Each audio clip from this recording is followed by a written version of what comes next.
What's up, everybody? My name is Luke Garrity, and I'm a pastor theologian in Northern California.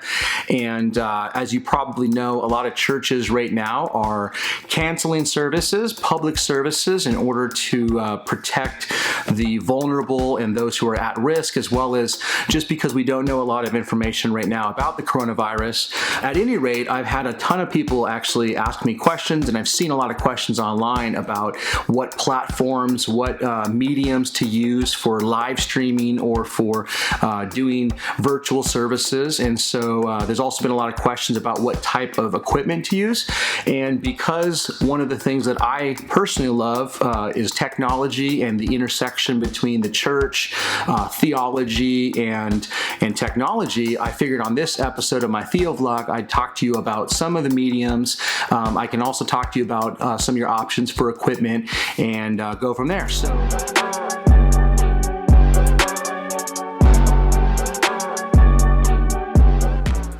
All right, so first of all, if you're freaking out right now because you have just decided not to have public services in 2 days, it's actually, by the time you're watching this, it might be Saturday and you're talking about tomorrow.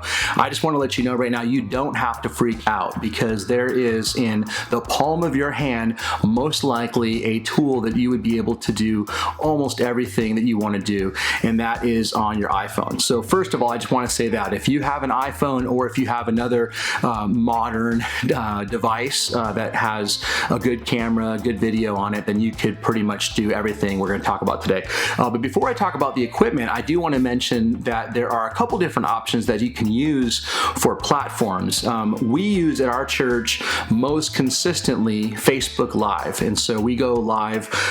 We live stream our services on Facebook every Sunday. We have gone back and forth between live streaming both our 9 o'clock and our 11 o'clock. We've also, and one of the reasons why is because Facebook actually rewards, the algorithms reward you for the more that you go live. So one of the reasons why we've done that in the past is that. However, we also at the same time have toyed with just going live at our 11 o'clock service because by and large, that's generally a better service, but not always.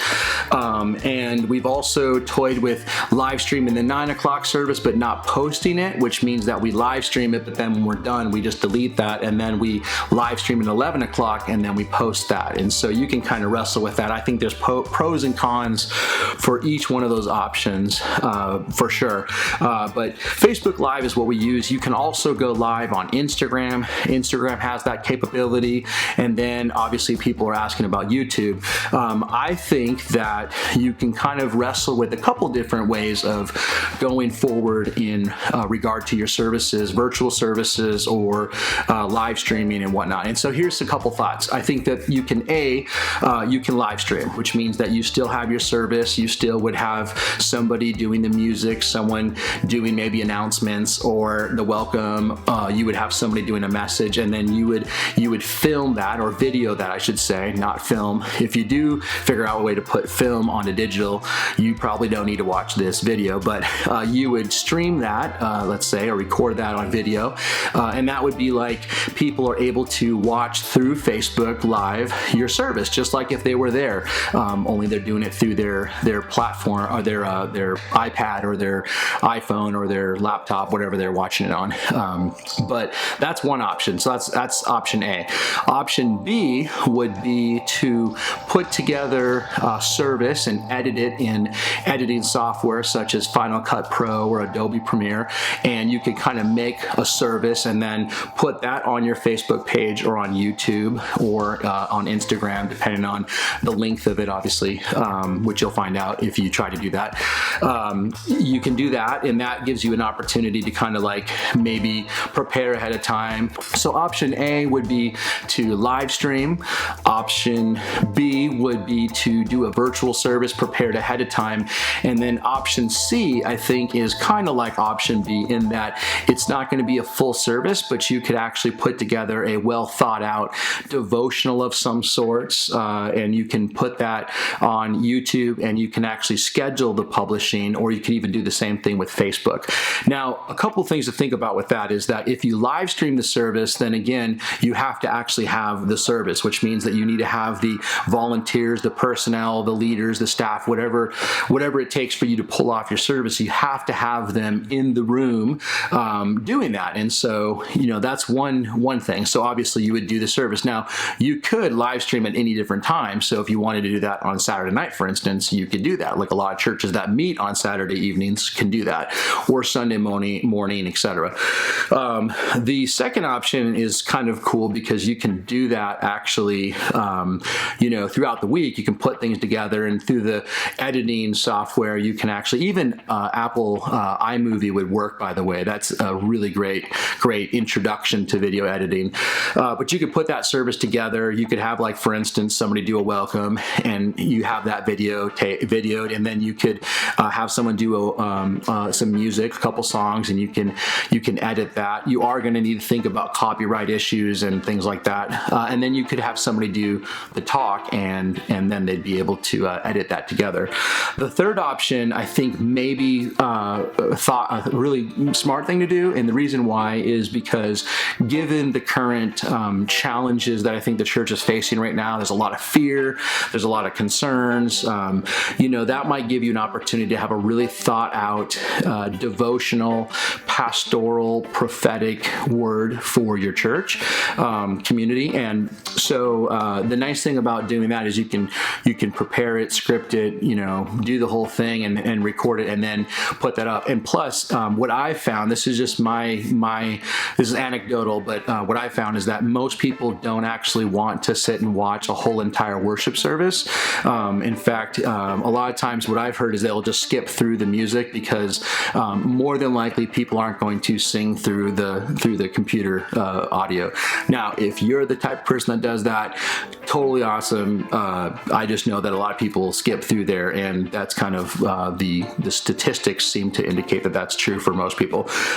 So, the nice thing about doing just a message or devotional, since people aren't gathering together, is you can point them to other mediums that would provide a maybe better quality music experience, and then you have an opportunity to do something that might be viewed by more people, because if you do a 45-minute to an hour-long thing, it might not get as many views, and full views, I should say, than something that's like 20 minutes. So that's something you should think about too. And a lot of that probably would be based on your community, so you kind of have to, you have to kind of figure that out. And I think, like, another thing to keep in mind here is that, like, we've been doing this for 4 years now and we are constantly experimenting and discovering new things, new trends, new observations about social media and live streaming and whatnot.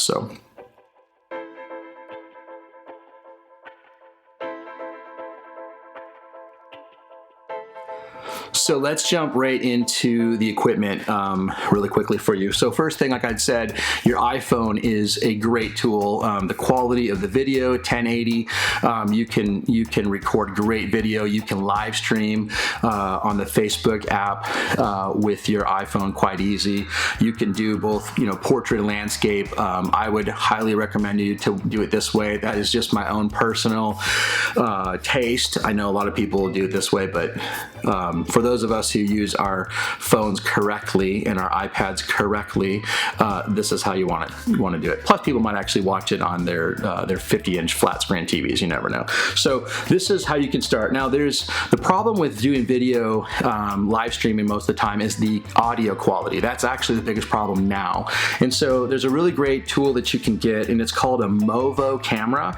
And so I'm going to show you the Mevo camera, and this is about $40. There is a link in the description. You can purchase it, and so you can see right here, this is the Mevo camera. I think that'll focus right there.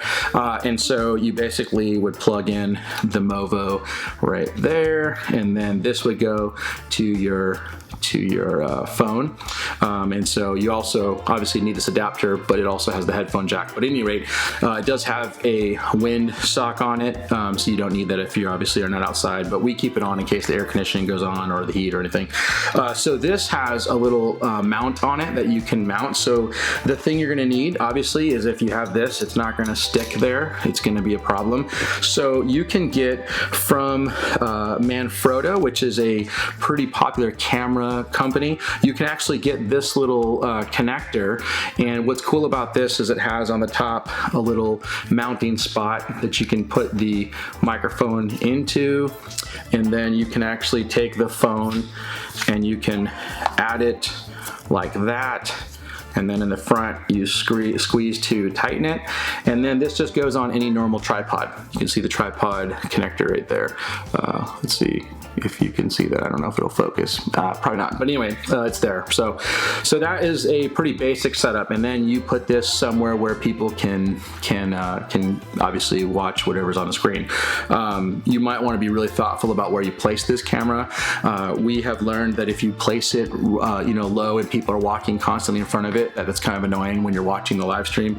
And if you place it somewhere where there's people who are going to be talking, like in the sound booth, for instance, you need to be aware that whatever the sound booth people say may get picked up here. So if it's really beautiful singing, it's awesome. If it's them gossiping about people in the church, not so awesome.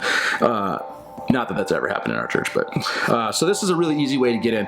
There are also some really cool things that you can get too. Also, if you're not wanting to do the microphone, you can literally go to Best Buy right now, and most Best Buys have this little tripod by Joby, and so this is a tripod that was designed for this problem, where you can put your iPhone or your Android phone in there, and you can lock it down, and then you can do that really easy. So it's not obviously a tall tripod, so it might not do everything you need about it, but it's a pretty cool little way to get in the game. So problem with this though is it does not have the top connector for the microphone, so this is basically just to get you started if you don't have the microphone.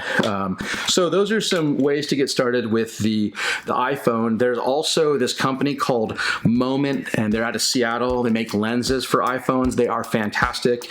You can see I've got a whole bunch of different lenses as well, and so for instance they have a 58 millimeter lens that you can zoom in. They have a really cool 18 that's a big widescreen, so you can actually, like in our place, we have a really wide long sanctuary, and you can actually see almost the whole thing with that.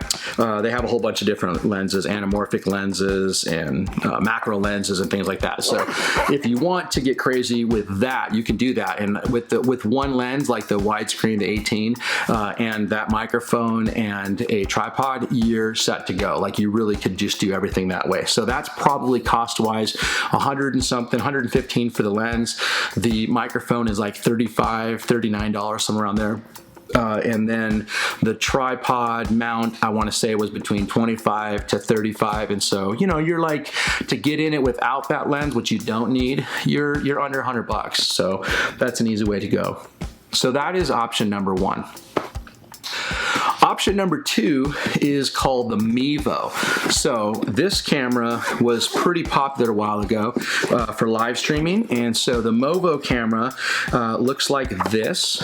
It is a small little camera, and actually, sorry, like that. And so what this does is I actually have this battery pack you can attach it to, and you would mount this somewhere in the building on the same type of stand that you would use for a microphone, and then you can actually connect this to your Wi-Fi, and then you control the camera from an iPad or from an iPhone. There's an app that goes with it, and this gives you the ability to actually, like, the camera's a pretty wide angle lens, and so you can create little spots on the camera. So like, for instance, if you had a stage that was about this big on your screen, and you had like the keyboard person here and a lead singer here and a drummer here, you could actually make those different locations to be like spots on your app that you can zoom into. So if you tap on it, the camera will actually pan into that spot, and it'll look really, really good. And so like, if you have somebody controlling that app, they're able to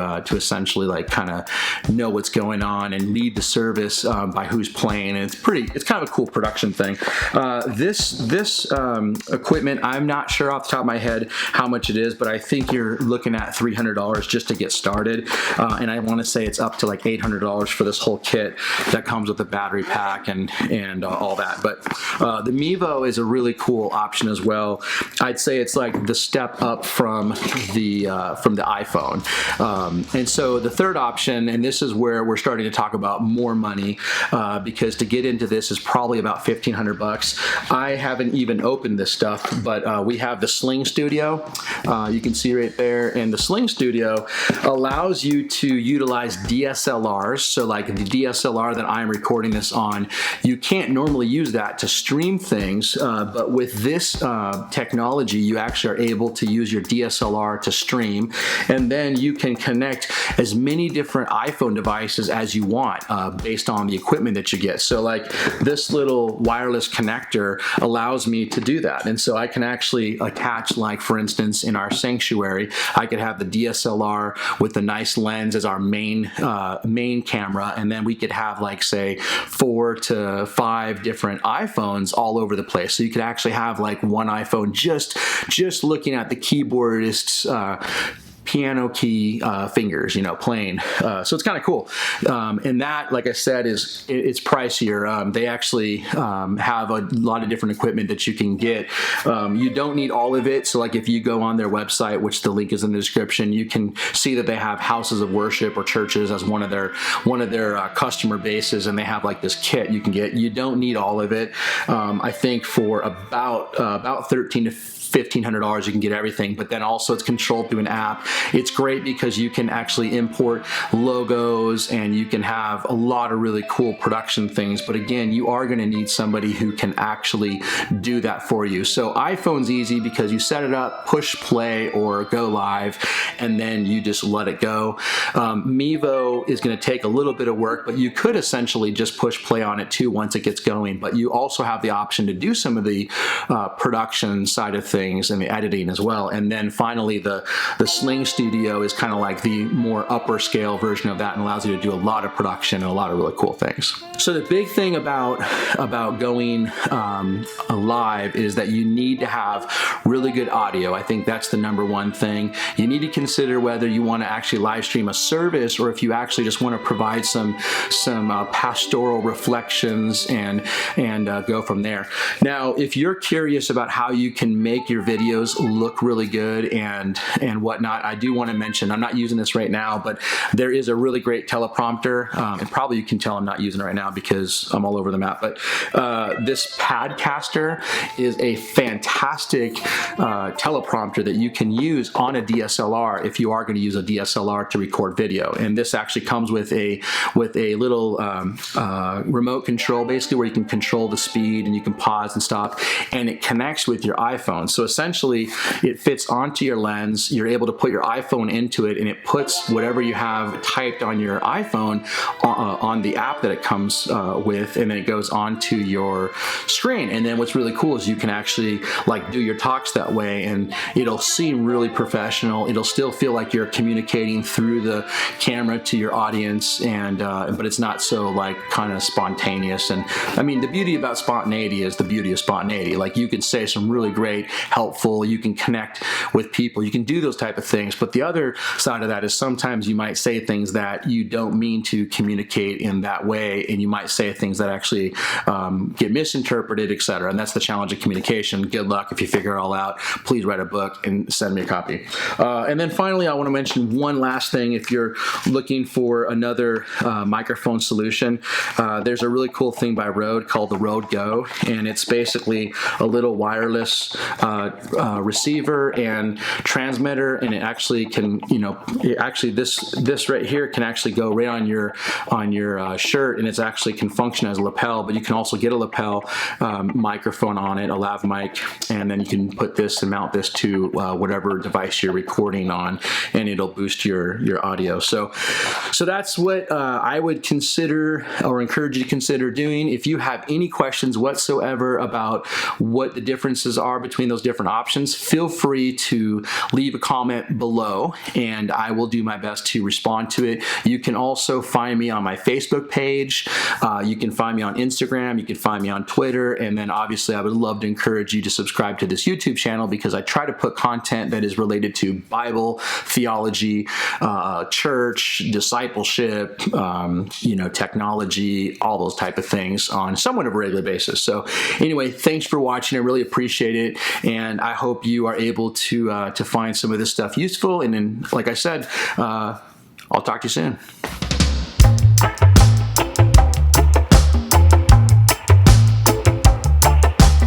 Hey, one last thing. I don't know if you noticed this, but the lighting here is terrible, okay? And so I want to really encourage you that in addition to audio, take the time to make sure to set up in a way that you can actually see what is on the camera. So spend a little bit of time thinking about the lighting and how you want to angle the camera, because if you angle the camera at somebody and behind them is, for example, a huge window, it's going to be really hard to see their facial expressions, and that does not make a very good video.